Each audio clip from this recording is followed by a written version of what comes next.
Suspense au Cambodge, pays francophone d'Asie, avec le retour annoncé du chef de l'opposition en exil, le franco-cambodgien Sam Rainsy, qui vit à Paris depuis 3 ans, appelle au soulèvement contre le Premier ministre Hun Sen, qu'il qualifie de dictateur. Bonsoir Sam Rainsy. Bonsoir. Soyez le bienvenu sur TV5 Monde. On sait que vous êtes un homme pacifique, chef de file historique de l'opposition au Cambodge. Pourquoi cet appel à la révolte?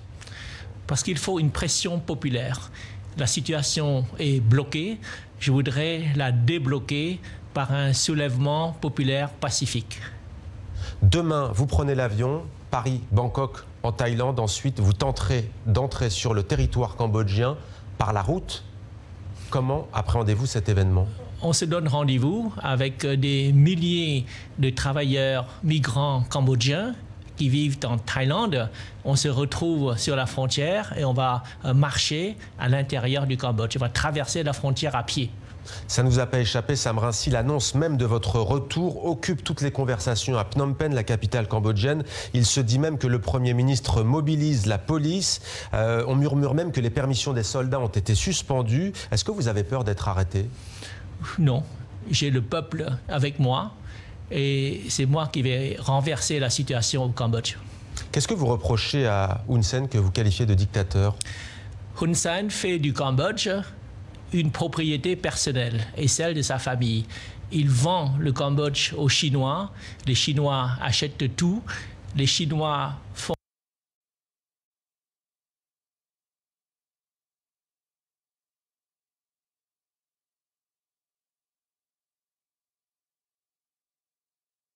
preuve d'un néocolonialisme et nous ne sommes pas d'accord. Le pays est réputé corrompu selon Transparency International. C'est le pays le plus corrompu du monde et selon la Banque mondiale, c'est un des pays les plus pauvres du monde. Sam Rainsy, ça fait 34 ans qu'Hun Sen est au pouvoir. On voit au Liban, en Irak, en Algérie, au Chili, en Haïti, des peuples qui se soulèvent. Pourquoi le peuple cambodgien aurait besoin de vous et pourquoi ne se soulève-t-il pas seul? On a besoin d'un catalyseur, d'un déclic. Et je pense que les circonstances sont favorables maintenant pour un soulèvement populaire. Mais pourquoi les gens ne descendent pas aujourd'hui même dans la rue sans votre retour? Ils ont peur, selon vous? Parce qu'ils ont besoin d'un chef et ils ont besoin de circonstances favorables. Ouais. Et samedi, ils auront tout ça. Mais vous reprochez à Hun Sen d'être dictateur et vous dites qu'ils ont besoin d'un chef. Pourquoi le peuple aurait besoin d'un chef pour faire entendre sa voix? Parce que le Cambodge a vécu beaucoup de drames. Les Cambodgiens sont encore traumatisés par le régime Khmer Rouge. Hun Sen est un ancien Khmer Rouge. Vous parlez du génocide qui a fait 2 millions de morts. Exactement.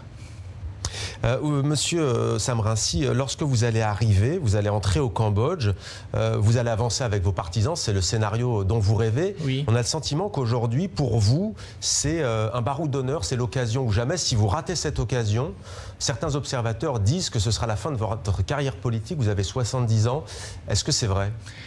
Il y aura d'autres personnes qui continueront la lutte. Mais c'est vrai que le Cambodge, actuellement, est à la charnière, un croisement. Et j'aimerais bien que le Cambodge passe du côté de la démocratie. Mais vous êtes prêt à passer par la case prison? Oui, et je suis prêt même à sacrifier ma vie. J'ai échappé à plusieurs tentatives d'assassinat, mais on n'a rien si on ne risque rien. Mais vers qui vous tournez-vous? Vous évoquiez notamment les liens entre le régime cambodgien et la Chine. On a le sentiment que très peu, au fond, de grandes démocraties de ce monde ne se soucient du Cambodge. Ça vous attriste? Bien sûr. C'est pour ça que nous voulons rappeler au monde, et notamment à la France, qu'il y a les accords de Paris, un traité international qui exige que le Cambodge applique un système de démocratie. Mais ça, c'est sur le papier, mais concrètement, qui peut vous aider aujourd'hui? La France, les États-Unis, l'Union européenne?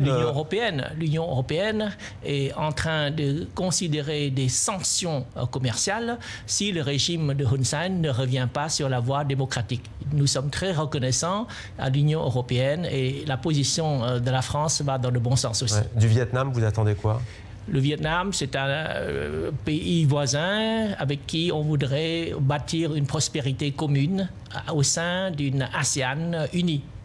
Merci beaucoup Sam Rainsy d'avoir répondu à nos questions. Je rappelle donc que vous prendrez l'avion demain pour Bangkok et vous tenterez d'entrer au Cambodge, pays dans lequel vous êtes d'ailleurs accusé, notamment de diffamation et d'incitation au chaos, ce qui peut vous valoir 19 ans de prison. Merci d'avoir répondu à nos questions sur TV5 Monde.